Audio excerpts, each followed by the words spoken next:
Hey friends, welcome back to the channel. So today I have part 2 of our February book haul, and this book haul is going to be dedicated to all of the vintage gems that I found in the month of January, and there are quite a few. I was so happy with all of the deals that I found, both on eBay and just buying through garage sale in my own town. These were some fantastic finds and I'm so happy with it. But before we get into the haul, make sure to click the subscribe button below and hit the bell for notifications so you don't miss any of my uploads. So jumping right in here, I found a local seller in my town who was selling her collection of Babysitters Club books, and I have been on the hunt for Babysitters Club just about everywhere, and I was so happy when I found that she actually had 37 of the original books. So I made her an offer and I was so happy because I got the entire collection for a little over $1 per book, and she had been holding on to them herself because she was hoping that her daughter would read them, and her daughter turned out to not like Babysitters Club, and that kind of broke this girl's heart because she had held on to them since she was a teenager herself. So I was more than happy to bring them home. I won't show you all 37, but I did want to show you a couple here that when I saw the covers, it just immediately brought me back because they were some of my favorites. And there were a couple of these that weren't in fantastic condition, but most of them were. So here we have number 9, The Ghost at Dawn's House. And this one is in fantastic condition. You know, I was so pleased. The only thing is it's kind of a little bit bowed here, but I'm hoping that once they sit in the shelves for a little while, that'll work its way out. And for some reason, I don't know why, but this cover, as soon as I saw it, was just really nostalgic. It must have been one of the ones that I read over and over. So this is number 20, Christy and the Walking Disaster. And then here are a couple of the mystery, and I loved the Babysitters Club mystery because they kind of had some of them had a very spooky sort of atmosphere. So I think even before I started reading Goosebumps, which Babysitters Club was kind of where I started out, even the spooky ones back then really appealed to me. So we have mystery number 1, Stacy and the Missing Ring. We have mystery number 2, Beware Dawn. And I remember this one really specifically. I don't know why, but I can't wait to reread these. They're going to be so much fun. Mystery number 4, Christy and the Missing Child. And then this was one of my favorite super specials, Babysitters at Shadow Lake.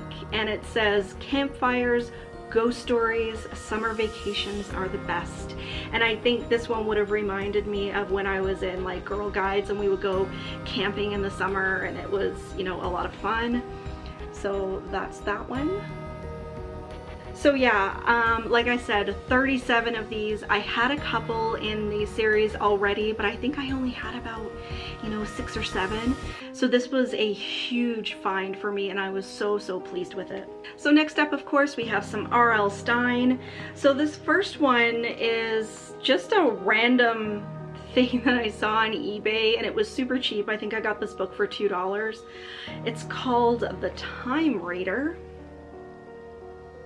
and kind of like this mad scientist kind of guy on the front cover. So this looked like it was going to be fun, so I picked this one up to add to the L Stine collection. And then I got some of the Fear Street. 2 of these are in really good condition. The other one has a tiny little bit of damage, but it's nothing big. So we have the Fear Street Super Chiller High Tide, Truth or Dare, and Silent Night. So next up I found some Christopher Pike, and I was really happy to get a copy of this one, The Midnight Club. This is being made into either a movie or a series for Netflix, and I really wanted to reread this one before that comes out. I can't remember a whole lot from when I read it as a kid. I just know it was really sad. So we'll see how this goes with the reread. This copy is not in fantastic condition at all. It's kind of ripped and torn and has a little bit of writing in it, but it was really, really super cheap. And this is so hilarious. We've got a couple of little treasures in here. Grant Middle School, purple positive. So I think this is when, you know, you write something positive about a classmate. So this was just kind of stuck into the pages. I wish I knew what year this was from. That would be really interesting to know. Sometimes you find little treasures and bookmarks and stuff in the pages of these vintage books. We also have Christopher Pike, Final Friends, Book 1, The Party. And this is actually a cover that I've never seen before, and it's all embossed. It's really, really cool, so I was happy to get that. And then we got a couple of Christopher Pike's Spooksville to add. So we have The Secret Path and The Howling Ghost. And next up we have a few Nightmare Hall. So I was so happy to find this one. I just love the way the covers are embossed, and they have these little die cut covers. So Nightwalker was actually my very, very favorite Nightmare Hall when I was a kid. And this is great because the sash in the window is still attached. That was something I always found with these books when I was a kid. That little sash in the window would crack off. And then of course, when you open the book, it has the rest of the illustration on the inside. So I'm really eager to read this one again. I want to read all of the ones that were my favorites and that really stick out in my mind when I was a kid, to see if they really live up to all of those memories. So The Nightwalker, The Silent Scream, Truth or Dare, The Experiment, Deadly Attraction, Kidnapped, Revenge, and The Initiation. So really excited to have those Nightmare Hall. It's actually really funny, when I was a kid, I didn't get into reading any of the point horror, but I loved the spin-off Nightmare Hall books. And speaking of point horror, I did find quite a few of the original point horror, and some of these have the most amazing red embossed lettering on the front with red foiling. They look just fantastic.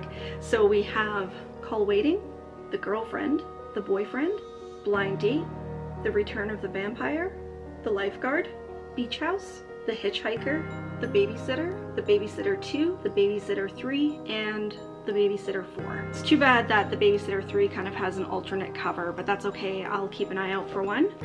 And then we have one here by Sinclair Smith, Let Me Tell You How I Died. And I haven't read any of the Sinclair Smith before, but this is definitely something that I want to get to add to the shelves. And then we found Weekend, but this is a hardcover book. And I don't think I've ever seen a hardcover point horror or Fear Street or anything like that. And of course, this book is by Christopher Pike, so really cool that I found a hardcover of one of the point horror. So there you have it, short and sweet. I just wanted to share with you guys all of the vintage treasures that I found. So I found quite a few, but just wanted to go through them really quickly here. Super excited to have all of these to add to the collection. Please, if you like this video, make sure to give it a thumbs up and leave me a comment down below, because you know I love chatting with you guys. And until next time, stay spooky, everybody.